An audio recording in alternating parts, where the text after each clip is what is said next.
ये कहानी है विश्व के सबसे बड़े महाकाव्य की, जिसमें योग है, यथार्थ है, विवेक है, परमार्थ है, सत्य ज्ञान का दिव्य प्रकाश है, आध्यात्म का महाआकाश है।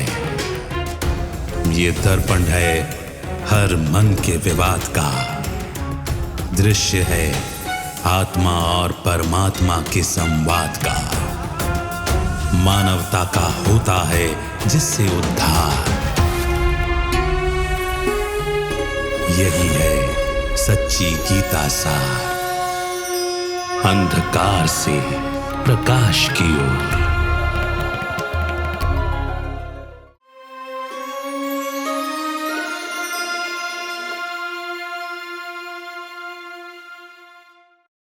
नमस्कार।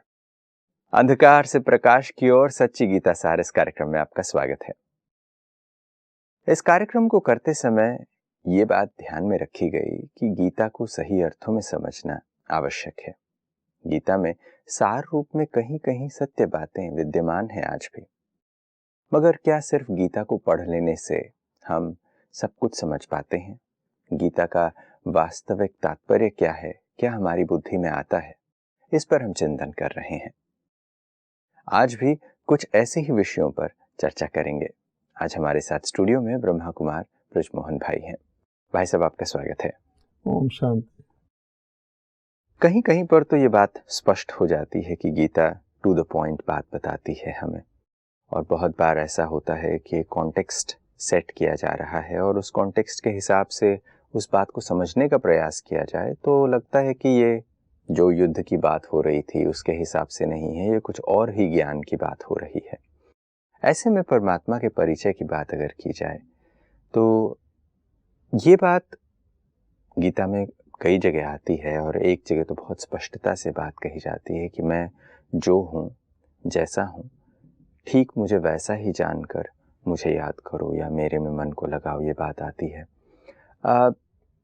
तो ये प्रश्न भी उठता है, जब गीता में ये बात कही जा रही है तो क्या गीता में इस बात का भी परिचय है कि परमात्मा अपने आप के बारे में बताते हैं कि मैं ये हूँ और मैं ऐसा हूँ?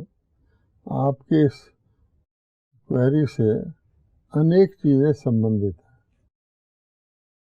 पहली बात यह है कि भगवान कह रहे हैं कि मैं जो हूँ, जितना हूँ, यहाँ तक कहा हुआ है, वैसा जानकर मुझे याद करो।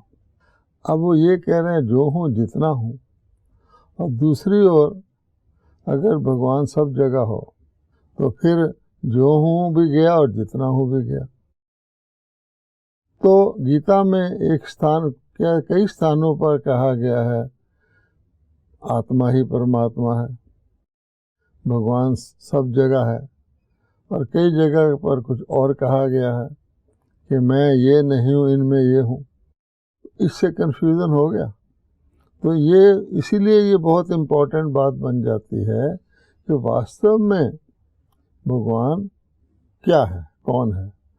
दूसरा प्रश्न ये है, कई लोग कहते हैं हमने क्या लेना है, भगवान कौन है, कैसा है, हमें तो आम खाने हैं, हमें पेड़ थोड़ी गिनने हैं।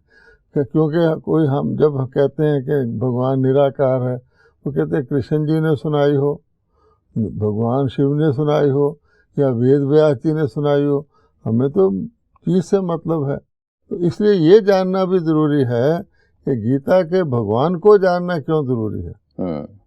वो इसलिए ज़रूरी है कि गीता में भगवान कहते हैं कि तुम आत्माओं के ऊपर, मैं तुम्हें ज्ञान तो सुना रहा हूँ, अनेक जन्मों का, पिछले जन्मों का पाप का बोझ है, विकर्मों का बोझ है। वो दूर नहीं हो सकता, एक ही तरीके से हो सकता, क्योंकि ज्ञान भी मिलेगा तो अब आगे के लिए सुधार करेंगे ना। आज मुझे पता लग जाए ये राइट है, ये रॉन्ग है, तो आज से मैं राइट करूँगा। जो पीछे का है और आज से भी राइट नहीं कर सकता अगर पीछे का प्रभाव आ रहा है। तो खास बात गीता की, जिसके लिए गीता को योग शास्त्र कहा गया है, ज्ञान शास्त्र क्यों नहीं कहा गया? भगवान ज्ञान भी दे रहा, योग। तो प्रधानता ये है कि भगवान कहते हैं तुम आत्माएं जन्म जन्मांतर से कमज़ोर होती जा रही हो, इसलिए तुम्हारे को दुख बढ़ता जा रहा है, और दुख इसलिए बढ़ता जा रहा है कि तुम्हारे कुछ कर्म गलत हो रहे हैं। अब जो पिछले कर्मों का बोझ है, जिसको हम संस्कार के रूप में कहते हैं कि नहीं, इसकी ये नेचर है होगी बेचारे की, ओरिजिनली ऐसा नहीं था। हम भी तो सारे के सारे टोटल पावन देवता थे, भगवान ने तो पावन देवता बनाए थे। आज हम प्रेयर कर रहे हैं, पतित पावन मुझे पावन बनाओ।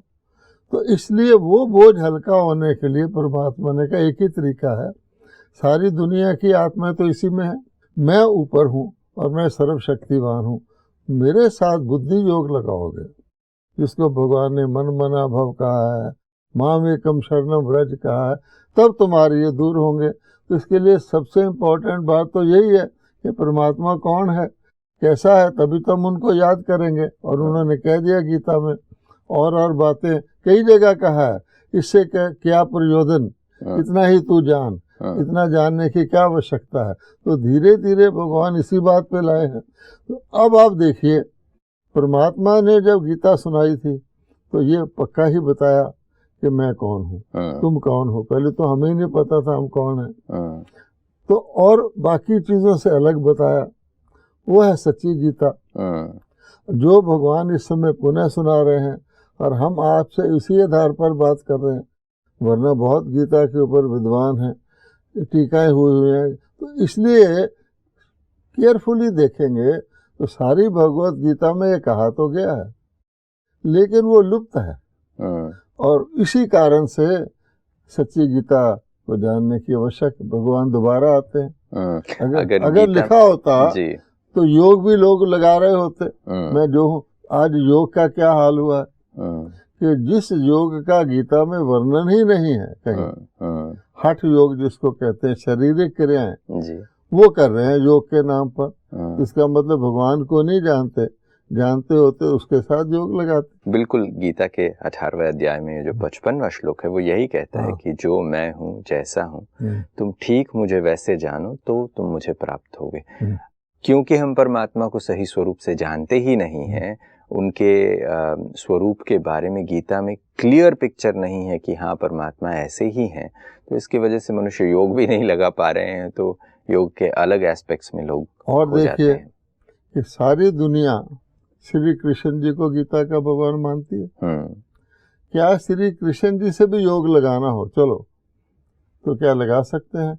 श्री कृष्ण जी की शारीरिक आकृति है, तो किसी के शरीर से जो भगवान कहता है तुम खुद को भी शरीर भूलकर आत्मा समझ के योग लगाओ, क्योंकि आत्मा में पाप है, पाप आत्मा कहते हैं, पुण्य आत्मा कहते हैं, देव आत्मा। तो आत्मा में पाप है, तो भगवान कहते शरीर का तो मतलब ही नहीं। तुम खुद को भी शरीर ना मान के आत्मा मानो, क्योंकि उसमें वसम होना है। और भगवान श्री कृष्ण जी, अब श्री कृष्ण जी के शारीरिक रूप को याद करने से या योग लगाने से, आप सामने ही रख लीजिए, टकटकी बांध के देखते रहिए, तो क्या उसको योग कहेंगे? तो शरीर ही नश्वर है, ना था ना रहेगा। तो जो शाश्वत है, जो गीता का भगवान है, वो तो आत्मा है। अगर श्री कृष्ण जी की आत्मा को आप भगवान नहीं कह सकते, ये मामला है। तो इसलिए कंफ्यूजन है। ये गीता के 15वें अध्याय में जो 18वां श्लोक है, वो ये कहते हैं कि परमात्मा के परिचय में परमात्मा कहते हैं कि मैं अन्य जीव आत्माओं से उत्तम हूँ, सामान्य जीव आत्माओं जैसा नहीं हूँ, मैं उनसे उत्तम हूँ। परमात्मा के स्वरूप के बारे में परमात्मा को परब्रह्म कहना, ये भी डेफिनेशंस दिए गए हैं। अब सिर्फ इतना डेफिनेशन से कि मैं सारे जीव आत्माओं से उत्तम हूँ या पुरुषोत्तम हूँ, भिन्न हूँ, मैं अलग हूँ, ये कह देने से क्या परमात्मा के स्वरूप की जानकारी मिल जाती है? इससे ये तो पता लगता है कि अन्य किसी को याद करने से भगवान की याद नहीं होगी। इससे एक हिस्सा तो कवर होता है। भगवान कह रहे हैं कि इनमें मैं नहीं हूँ, अर्थात इनको याद करने से मेरी याद नहीं है। उसमें देवता भी आ जाते हैं, मनुष्यों में, महात्माओं में, देवताओं में नहीं हूँ। श्री कृष्ण जी को देवता कहते हैं, तो वो भी आउट हो जाता है। फिर भी वो मानते रहते हैं, क्योंकि गीता को कहा ही गया है कि भगवान ने बोला होगा तो जरूर किसी शरीर से बोला होगा।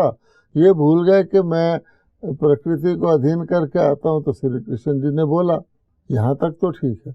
जब ये मैं नहीं हूँ, फिर मैं कौन हूँ? अब आप देखिए उसके अंदर फिर वो कह देते हैं कि मैं आत्मा ही परमात्मा है, सब जगह मैं हूँ, सब जगह मुझे देख। और इसमें मैंने मान लो पहाड़ों में मैं हिमालय पहाड़ हूँ, अच्छा, या एक ही कह देते तो भी लोग मानते हिमालय पहाड़ की चोटी भगवान है। लेकिन 10 चीज़ें लिखी हुई हैं, सांपों में सांप हूँ, स्त्रियों में मैं ये हूँ, इसमें मैं ये हूँ, ऋषियों में मैं ये हूँ, छल में भी मैं जुआ हूँ। अब लिखने वाले ने ये भी नहीं सोचा कि कुछ ऐसी बात तो लेकिन फिर भी ये तो नहीं बताया मैं कौन हूँ। इसलिए भगवान कहता है इसी कन्फ्यूजन के कारण से भगवत गीता का जो असली भाव था वो घट गया, क्योंकि योग किससे लगाएं? सिर्फ ये कह देने से कि इस लोक में और वेदों में पुरुषोत्तम हो, तो पुरुषोत्तम के डेफिनेशन पर या उसकी अंडरस्टैंडिंग नहीं आती है। ये बात होती है ना, इसलिए कह दिया कि मैं ऊंचा हूँ, सभी पुरुषों में मैं उत्तम, तो फिर इससे काम नहीं बनता ना। इसीलिए क्वेश्चन ये पैदा हो जाते है गीता योग शास्त्र, योग भगवान कह रहा है योग लगाओ, ना तो ये पता है कौन भगवान है जिससे योग लगाए, सभी भगवान हो गए, किससे लगाए, कौन लगाए, क्योंकि जिसको कहा गया तुम लगाओ उसमें भी भगवान बता दिया गया, क्योंकि सर्वव्यापी कह दिया, सर्वव्यापी कह दिया। इस तरह से दिक्कत होती है। तो जब आत्मा सो परमात्मा है, तो आत्मा ही अगर परमात्मा है तो कौन किससे योग लगाए, ये बात हो जाती है। यहाँ तक कि नहीं, शिवो हम, आप देखिए डायरेक्टली या इनडायरेक्टली ये अंदर से मनुष्य स्वीकार करते हैं कि किसी देवता को भगवान नहीं कह सकते, इसलिए शिवो हम कहते हैं, नहीं तो कृष्णो हम कहना चाहिए, कहना चाहिए कि नहीं, कृष्णो हम नहीं कहते। अच्छा, शिवो हम में फिर क्या हुआ कि उन्होंने शंकर जी बना दिया है, तो शंकर जी को शिव मानने लग गए हैं। अब आप सोचिए कि किसी निराकार रूप से तो कोई कह सकता है कि मैं आत्मा ही परमात्मा हूँ, अगर शंकर जी शिव है तो शंकरो हम कहना चाहिए, तो अल्टीमेटली वो निराकार। लेकिन शिव कौन है फिर? यद्यपि हमारे देश में अगर श्री कृष्ण गीता के भगवान होते, शंकर जी भी कुछ होते, तो निराकार के इतने मंदिर क्यों होते?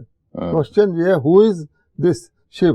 जो ज्योतिर्लिंगम है, शिवलिंग है, जिसको शिव परमात्मा ने नमः खुद कहते हैं। देखिए, एक तरफ कहते हैं शिव परमात्मा ने नमः, और किसी को परमात्मा ने नमः नहीं कहते, ब्रह्मा देवाय नमः, विष्णु देवाय नमः, शंकर जिसको शिव मानते वो भी देवाय नमः, शिव और शिव का ऐसा नहीं गीता से मिस हो गया होगा, लेकिन उसकी आकृति कश्मीर से लेकर कन्याकुमारी तक, सोमनाथ से लेकर नाम रूप तक है सारे, और उसके मंदिरों को शिवालय कहते हैं, और शिवरात्रि मनाते हैं, और फिर सब मनाते हुए ये मिस है कि भगवान कौन है और वो किसको कैसे याद, क्योंकि मिक्सचर कर दिया। अगर शिव परमात्मा ने नमः तो गीता ऊपर लिखना चाहिए शिव भगवानुवाच, क्योंकि शिव परमात्मा ने नमः है। जब विष्णु देवाय नमः है तो श्री कृष्ण जी किसके अवतार थे? किसके? विष्णु के। तो देवता के अवतार हुए तो देवता ही हुए ना।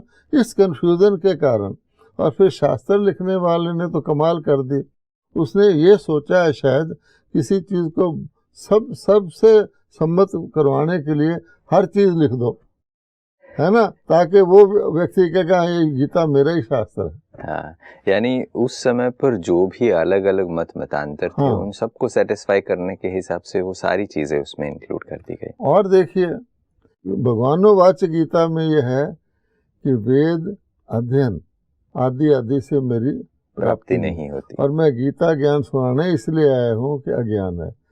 गीता में ही 10 जगह लिखा हुआ है ये कार्य शास्त्र विधि से करो, अनेक श्लोक हैं इसको शास्त्र विधि से करना, तो कौन से शास्त्र की विधि से करना चाहिए? जब भगवान निषेध कर रहा है कि शास्त्रों में ज्ञानी नहीं है, तो शास्त्रों की बताई हुई विधियां क्या भगवान सुनाएगा? वो तो न्यू नॉलेज देगा, यहाँ तक कंफ्यूजन है। गीता के 13वें अध्याय के 17वें श्लोक में ये बात आती है कि ज्योतिषाम अपि तज्ज्योतिः हाँ, तमसः परमुच्यते ज्ञानम ज्ञेयम ज्ञानगम्यम हृदय सर्वस्य विष्टितम। उसमें परमात्मा के परिचय के बारे में ये बोला जाता है कि परमात्मा पार ब्रह्म में रहता है, वो सभी ज्योतियों से पार है, और वो सभी ज्योतियों से पार है। तो वहाँ पर मैं पार ब्रह्म में रहता हूँ या मैं पार ब्रह्म हूँ, पर ब्रह्म हूँ, ये नहीं कहता कि वो थर्ड पर्सन करके कहा जाता है। और फिर दूसरी बात जो उसी श्लोक में कही जाती है कि हृदय सर्वस्य विष्टितम, कि मैं सभी के हृदय में स्थित होता हूँ। अब क्योंकि हम ये बात कर चुके हैं कि परमात्मा हर जगह व्याप्त नहीं है, तो क्या वो हर एक के हृदय में विद्यमान होता है? अगर हर एक के हृदय में विद्यमान नहीं भी होता है, तो एक जगह वो कह रहे हैं कि परमात्मा पार ब्रह्म रह रहे हैं, ज्योतियों के लोक के उस पार रहते हैं, वहाँ एक प्रकाश का लोक है, उधर रहते हैं। तो ये प्रश्न उठता है कि ये हृदय में भी रहता है बोल रहे हैं, वहाँ पर भी रहते हैं बोल रहे हैं, और थर्ड पर्सन की भी बात हो रही है कि वो वहाँ का निवासी है। तो इसके बारे में कुछ बताएं। भगवान वो कहते हैं मैं पार ब्रह्म परमेश्वर हूँ, परम धाम का रहने वाला हूँ। उसका अर्थ सीधा निकलता है, और साथ ये भी जोड़ लीजिए कि मैं आता हूँ, तो कहीं से आता होगा ना, तो ज़रूर यहाँ तो नहीं है। फिर इस लोक के ऊपर सूर्य चंद्रमा आदि लोक हैं, ये भी प्रकाश के लोक हैं, ज्योति, इससे भी मैं पार हूँ। तो मैं स्वयं प्रकाश, परमात्मा कहते हैं मैं अपना ही प्रकाश स्वरूप हूँ। इसीलिए जो शिवलिंग सोमनाथ में बनाया गया था, हीरे का था, ये सेल्फ ल्यूमिनस था। अच्छा, परम धाम ऊपर हो गया, परलोक ऊपर हो गया। यूं भी कई बातों में हम कहते हैं ऊपर वाला ऊपर से अवतरित हुआ। अब क्वेश्चन पैदा होता है हृदय में रहने का। ये तो क्लियर हो गया कि परमात्मा जो परमात्मा है वो कहीं पार रहते हैं और वो इस धरती पर आते हैं। वास्तव में तो आत्मा भी वहां से ही आती है, कोई मर जाता है तो परलोक सुधार के उसको छोड़ देते हैं। अब हृदय, भगवान एक है या अनेक है? एक है। अगर 850 करोड़ आत्माएं आज दुनिया में है, तो हर एक के हृदय में रहने लगेगा तो 850 करोड़ चाहिए। नंबर 2, अगर हृदय में रहता है तो बाकी जगह तो नहीं रहता, तो फिर तो नहीं कह सकते ना आत्मा ही परमात्मा है। एक्चुअली आप देखेंगे तो हृदय याद का स्थान है। हृदय कोई उस व्यक्ति का स्थान नहीं। जैसे कोई कहे माँ कि ये बच्चा हर वक्त मेरे दिल में रहता है, तुम तो मेरे दिल में समाये रहते हो, तो इसका हृदय याद का स्थान है। इस कारण से हृदय में कह दिया गया कि भगत लोग क्या करते हैं, भक्तों के हृदय में कौन है? हनुमान ने ऐसे करके दिखाया तो क्या राम उसमें फिजिकली प्रेजेंट था या उसकी याद प्रेजेंट थी? इस प्रकार से ये बात है कि याद का स्थान है। हर लोग भगवान को याद करते हैं, इसलिए वो कहते हैं हृदयों में निवास करता हूँ, जो भक्तों के हृदय में निवास करता हूँ। ऐसे भी नहीं कि मैं असुरों के भी हृदय में निवास करता हूँ। अगर सर्वव्यापी की बात होती तो फिर तो असुरों के हृदय में भी होना चाहिए था, हर जगह होना चाहिए था। ये जो बात आपने अभी भी बताई कि परमात्मा के रहने के स्थान के बारे में इस श्लोक में ये बात बताई जाती है कि वो वहाँ रहता है, और इसी से स्पष्ट हो जाता है कि वो यहाँ अनेकों के हृदय में नहीं होता, हृदय याद का स्थान है। ये और बात जो बताया जा रहा है श्लोक में कि मैं परब्रह्म हूँ, ये नहीं कहने के बजाय ये बताया जा रहा है कि थर्ड पर्सन में क्यों बताया जा रहा है। यानी इसका मतलब ये है कि क्या यहाँ परमात्मा नहीं बोल रहे हैं, कोई और बोल रहा है कि परमात्मा वहाँ रहता है? ऐसा ये कई जगह पर है। सीधा भगवान ने कहीं कहीं कहा, बाकी जगह ऐसा ही रेफर किया है कि वो रहता है। इसमें बात यह है कि परमात्मा जब आते हैं तो अपना शरीर तो उनका है नहीं, तो किसी दूसरे के शरीर में आते हैं, जिसको कहा जा सकता है मोटे रूप में कि रथ में 2 सवार थे, एक भगवान और एक अर्जुन। वो तो उन्होंने दूसरा रथ बना दिया शरीर रूपी रथ में, क्योंकि भगवान कहते हैं मैं प्रकृति को अधीन करके आता हूँ, अवतरित होता हूँ, तो शरीर के अंदर ही अवतरित होंगे, मुख से बोलेंगे। तो उसमें जो 3rd चैप्टर में कहा गया है कि मैं परमात्मा ब्रह्मा के द्वारा आदि काल में यज्ञ रचता हूँ। तो ब्रह्मा जो हैं, और वैसे भी आप देखेंगे जो परमात्मा के 3 माध्यम बताए गए हैं, ब्रह्मा को क्रिएटर बताया गया, परमात्मा को भी क्रिएटर बताया गया है। अब दोनों का लिंक क्या है? परमात्मा निराकार हैं, ब्रह्मा साकार माध्यम है, तो ब्रह्मा के माध्यम से भगवान ज्ञान सुनाते हैं। अब जब ब्रह्मा के माध्यम से सुनाते हैं तो ऐसा भी नहीं है कि परमात्मा धरती पर आ गए, और जब तक उन्होंने बहुत समय लिया ज्ञान सुनाने में, 18 अध्याय तो है ही, ये तो गीता में है, वरना मनुष्य आत्मा ऐसा भी नहीं है एक अर्जुन को सुनाया, तो अर्जुन ही तो नई दुनिया में अकेला नहीं जाएगा, और भी थे। तो वो जिनको सुनाया उनको पतित से पावन बनाया, पुरानी दुनिया से निकाला, वो प्रोसेस लंबा है। तो भगवान कहते हैं क्या मैं हर समय उस रथ में सवार रहता हूँ? कोई राजा हर समय तख्त पे रहता है? नहीं। तो जब रथ को यूज़ करने की आवश्यकता होती है, उसीलिए तो वो कहते हैं कि मैं तो रथ में सवार बीच बीच में आता हूँ ज्ञान देने। एक टीचर भी जो है अपने घर में भी रहता है, क्लासरूम में क्लास पढ़ाने के लिए आता है, ऑफन या फ्रीक्वेंटली आते हैं जब जब उनको सुनाना है। बाकी समय वो जो ब्रह्मा है वो सबसे पहले तो वो सुनता है, क्योंकि कान से बोला भगवान ने, ब्रह्मा तो एक शब्द भी मिस नहीं करता। और वास्तव में ब्रह्मा को अर्जुन कहा गया क्योंकि एक रथ में 2 सवार हैं। अब जब ब्रह्मा बोलता है, जो भगवान ने पढ़ाया, जैसे क्लास का टीचर भी होता है, मॉनिटर भी होता है, तो जब मॉनिटर क्लास कराता है तो वो ये कहता है कि वो परम धाम के रहने वाले हैं। तो यहाँ पर जो रेफरेंसेस मिलते हैं तो वो इस बात का रेफरेंस है कि वो परमात्मा के बारे में बताया जा रहा है। बारे में बता, और बताने वाले को अथॉरिटी है क्योंकि वो उनका ही रथ है। जो उसने सुना है बाकियों को भी और रिवाइज करने के लिए बाकी टाइम में तो वो वहाँ रहते हैं, ऐसे है। तो आज समय को देखते हुए यहीं पर विराम लेते हैं। अगली कड़ी में फिर हमारी बातचीत को हम आगे बढ़ाएंगे, मगर आज आप स्टूडियो में आए, समय निकाला, इसके लिए आपका बहुत बहुत धन्यवाद। नमस्कार। ओम शांति। दोस्तों, अंधकार से प्रकाश की ओर सच्ची गीता सार आज की इस कड़ी में हमने परमात्मा के सही परिचय को जाने बगैर कैसे योग लगाया जा सकता है, इस विषय पर चर्चा की है। आप सोचिए, अगर किसी व्यक्ति को हम जानते ही नहीं हैं, वो कौन है, कैसा है, उसके बारे में परिचय ही ना हो, तो उसे याद करना, उससे संबंध जोड़ पाना संभव है? और जब गीता योग शास्त्र है, बार बार ये कह रही है कि परमात्मा को याद करो, मैं जो हूँ, जैसा हूँ, मुझे वैसा ही अगर तुम जानो तो मुझे प्राप्त होगे, तो क्या गीता में इसका पूरा परिचय है? अगर पूरा परिचय होता तो फिर परमात्मा को गीता में ही ये बात क्यों कहनी पड़ती कि मैं बार बार आता हूँ, फिर से यह गीता का ज्ञान सुनाता हूँ? तात्पर्य हम समझ चुके हैं कि परमात्मा को अपना परिचय देने के लिए, पूर्ण रूप से वो जो है, जैसा है, वो बताने के लिए, योग को फिर सिखाने के लिए फिर आना पड़ता है। और वास्तविकता में ये वही समय है जब धर्मग्लानि का समय है और परमात्मा स्वयं अवतरित होकर फिर से अपना परिचय दे रहे हैं। आज की कड़ी में बस इतना ही, फिर अगली कड़ी में मुलाकात होगी। तब तक के लिए नमस्कार।